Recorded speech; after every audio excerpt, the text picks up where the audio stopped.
যারা গ্যাসের সঙ্গে আধার লিঙ্ক করাচ্ছেন তাদের জন্য ভিডিওটা এবার দেখে নিন।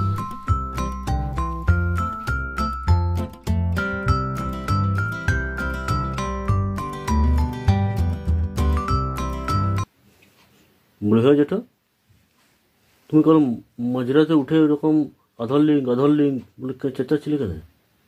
স্বপ্ন টপ্ন দেখেছিলে নাকি?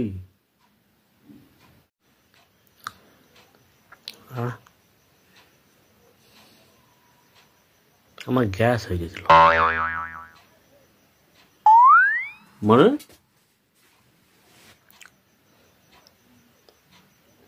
সে বলিস না, লজ্জার কথা। তো জেঠিমা আমাকে বলেছে এলপিজি ছাড়া অন্য কোনো গ্যাসের লিঙ্ক হয় নাই। খুবই লজ্জার বিষয়। তুই পারো বটে গ্যাসের লিঙ্ক।